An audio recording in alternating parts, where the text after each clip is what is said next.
This is MTG Burgeoning, and in this video we will showcase the contents of Green Color Support Pack number 4 of our Jumpstart Commander Cube. If you haven't been following along or are new to the channel, look in the description of this video for links to the primer video for this series, its playlist, as well as a list of the cards featured in this video. As previously showcased during the primer video for this series, these are the types of cards you can expect to see in every color support pack. Now, with the prologue coming to an end, let's start spotlighting some green support cards, beginning with 3 beautiful full art basic forests. And following up with those 3 full art basic forests, we have 3 full art basic snow-covered forests. That's going to give us a quick total of... That's right, MTGBC. We're starting off this video with 6 basic forests. 3 regular and 3 of the frosty variety, like a frosty chocolate milkshake. Our next card is our Thriving Land, and since we're dealing with green, we're dealing with Thriving Grove. This land enters the battlefield tapped, and when it does, we choose a color other than green. We can tap this land to add 1 green mana to our mana pool, or 1 mana of the chosen color instead.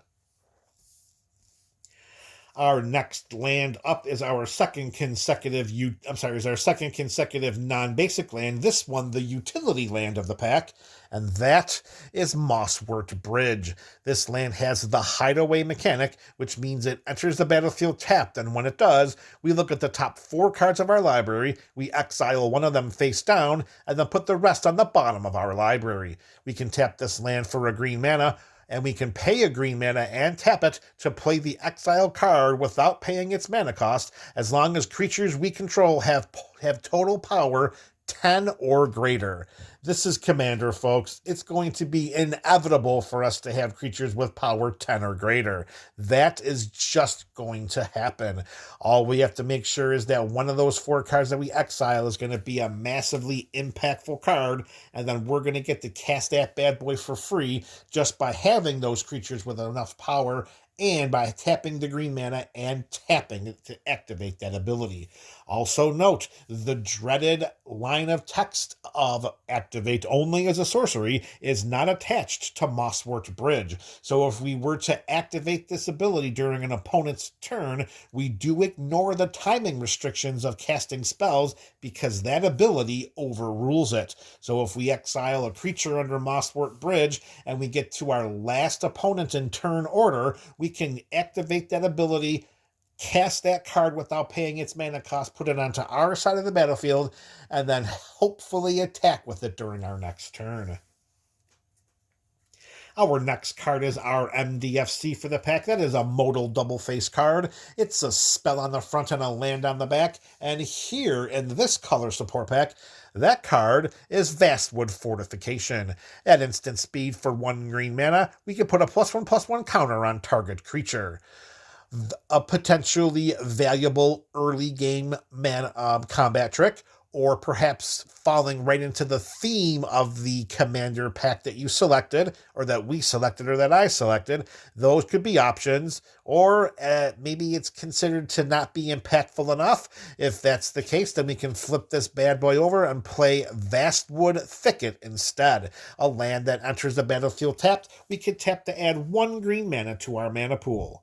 And since we do have the land option on the backside, Vastwood Fortification is going to chill up there with the rest of the lands.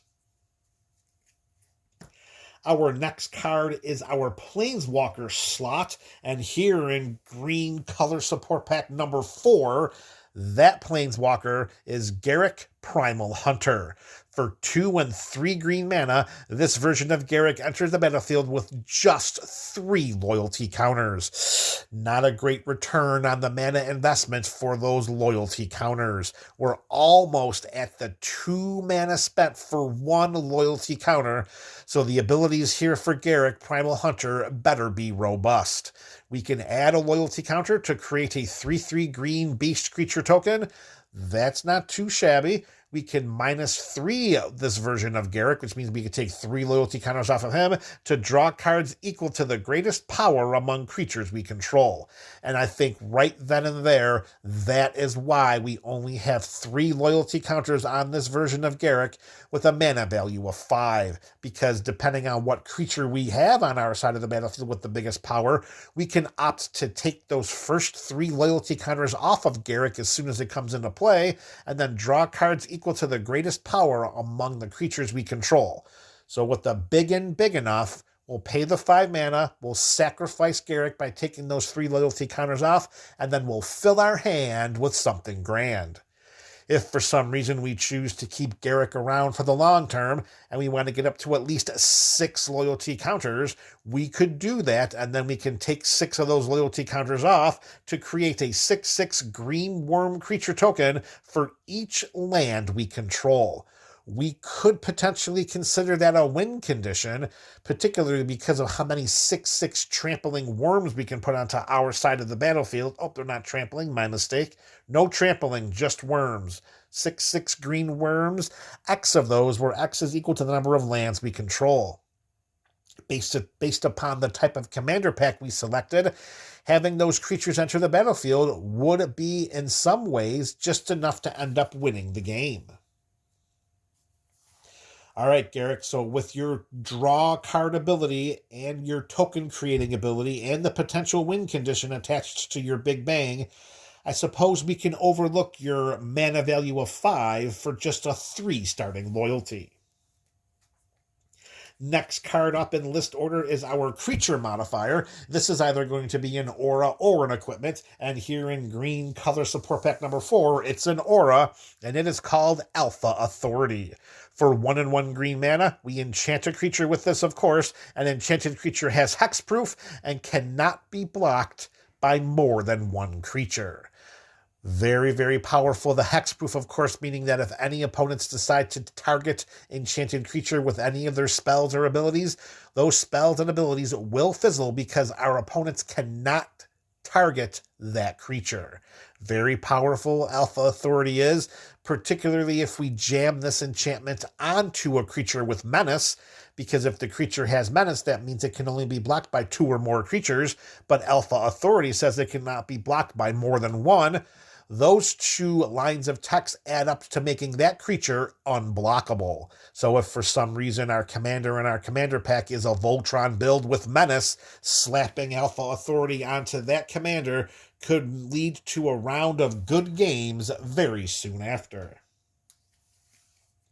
Our next card is our color strength spell, and in green, nobody does ramping mana better than green. So in this support pack, how about a copy of Cultivate? A sorcery for 2/1 green mana. We search our library for up to 2 basic lands. We reveal those cards. One of them goes onto the battlefield tapped, and the other goes into our hand. One of the staplest staples of green in the Commander format, and now in green color support pack number 6. All right, now we're going to shift to the removal spells here in green. Now, green removal was a bit tricky when we were trying to formulate these color support packs, because there are not a lot of green spells, at least there are not a lot of green spells in the storage coffers here at MTG Burgeoning's arena, I guess we could call it. There are not many green removal spells that can remove bevies of creatures from our opponent's sides of the battlefield. Those babies are as rare as winter roses. So what we decided to do is to make sure we had maybe a somewhat overinflated number of spells that we can ensure could remove our opponent's creatures just by doing it 1 creature at a time. More on that after these next couple of cards. Our first spot removal spell here is going to be Desert Twister. 4 and 2 green mana, we just simply destroyed target permanent. Yeah, sorcery speed is slow, and let's face it, 6 overall mana is not great, but sometimes the situation may call for us to get rid of a permanent that's holding us back and acting as a barrier to us claiming that victory. Our next removal spell is an instant called Slice and Twain. 2 and 2 green mana. We destroy target artifact or enchantment. Jeez, for 4 overall mana, that is not a good return on our mana investing bucks. However, it does say we also draw a card, so I guess we can pay the inflated mana value here just to ensure that we can replace this card with a fresh card off the top of our library. All right, now going back to the aforementioned and previously foreshadowed ways in which to take care of our opponent's creatures one creature at a time, well, we're going to bite them to death. We're not going to fight them, we're going to bite them. So our first bite spell is appropriately named Bite Down. Instant speed, 1 and 1 green mana. Target creature we control deals damage equal to its power to target creature or planeswalker we don't control. See, when we bite a creature, we don't have to wait for the creature to bite us back. That is a fight. We're not looking to pick a fight. We're just looking to bite the creature, have it die, go to the graveyard, or possibly the planeswalker, and leave our creatures to just be on our side of the battlefield without having to worry about getting bit themselves. Our second bite spell is a sorcery, and that is called Nature's Way. 1 and 1 green mana. Target creature we control gains vigilance and trample until end of turn. It deals damage equal to its power to target creature we don't control. So in this way, we get to get rid of one of our opponent's creatures, and then we get to send a vigilant trampling, hopefully Biggin, into combat and another opponent, or maybe the same opponent, and the vigilance will help us to keep that creature untapped and act as a combat deterrent as we wait for the potential and maybe inevitable crackback. All right, next up is going to be our hate or defense card. And, well, sometimes we have to add, well, let me reframe this, not that we have to add. Sometimes members of a group want to have their inputs as much as others, which is absolutely fine. That's what we're doing here with this Jumpstart Commander Cube. And as one of the deck building values that MTG Burgeoning follows here is we don't usually add cards to decks that end up hurting us, just like we don't add cards to decks to help our opponents. Well, sometimes those cards want to be included as a way in which to create interesting, shall we say, interactions at the game table. So with that in mind, our hate or defense card is Ground Seal, an enchantment for 1 and 1 green mana. When this card ETBs, we draw a card, and cards in graveyards cannot be the target of spells or abilities. So that means that there will be no recursion of any cards that say, something, something, something, target something from the graveyard. Ground Seal comes down and says, now. And note that is a symmetrical ability. It doesn't just say our opponent's cards or cards in our opponent's graveyards. It says cards in graveyards. So that also hoses us from any graveyard interactions. And I'll tell you right now, if we end up selecting a commander pack that has a theme or a graveyard synergistic build, and we unfortunately have Ground Seal in our hand as well, well, if it's my hand, I guarantee you that we are not casting that spell, or we're going to end up finding a way in which to discard it for some kind of peripheral benefit. Our next card is our Resource Advancement card, and here what we're looking for is some form of card advantage, maybe some mana acceleration, or a way in which to enhance our side of the battlefield.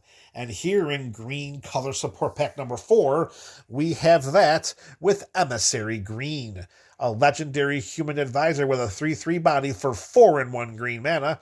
Whenever Emissary Green attacks, starting with us, each player votes for profit or security. We create a number of treasure tokens equal to twice the number of profit votes, and then we put a number of +1/+1 counters on each creature we control equal to the number of security votes. All right, a few notes about this card. First, if we don't have a way in which to protect it by giving it some form of evasion or indestructibility, or ensuring that we can send it at an opponent that doesn't have enough power or toughness on their sides of the battlefield to block and kill Emissary Green, that we know that this is just going to be a one-and-done combat trigger, because it doesn't have to strike, or Emissary Green doesn't have to deal combat damage, it just has to attack. So unless we can find a way in which to protect it, maybe we are looking at this as a one-and-done ability. If not, then fantastic, because the mana acceleration that we could get and making our creatures even taller through the +1/+1 counter disbursement could make Emissary Green a very, very powerful creature on our side of the battlefield. Our next card is going to be our Combat Enhancement card, and in this pack, it's Ancient Bronze Dragon, a 7/7 Elder Dragon with flying for 5 and 2 green mana. Whenever Ancient Bronze Dragon deals combat damage to a player, we roll a d20, and when we do, we put X +1/+1 counters on each of up to 2 target creatures, where X is the result. All right. So we have a massive 7/7 dragon. Only investing 7 mana into this spell is beyond beneficial. With the evasion of flying, we can assume that we can safely send Ancient Bronze Dragon into combat, hopefully striking at our opponent's life total as it flies over the head of all of that opponent's ground-dwelling creatures. And when it does, on average, and I'm going to italicize on average, our D20 roll should be at least 10. So we can throw 10 +1/+1 counters on each of up to 2 target creatures, one of which could be Ancient Bronze Dragon itself. Very, very powerful card. We just have to make sure that we can strike it with combat damage, and the evasion is going to help with that in spades. All right, MTG BC, our last card of the pack. If you've been following along, you know it's our iconic creature type. And in green, we're dealing with worms. And here, in green color support pack number 4, it's Panglacial Worm, a 9/5 trampling worm for 5 and 2 green mana. While we're searching our library, we may play Panglacial Worm from our library.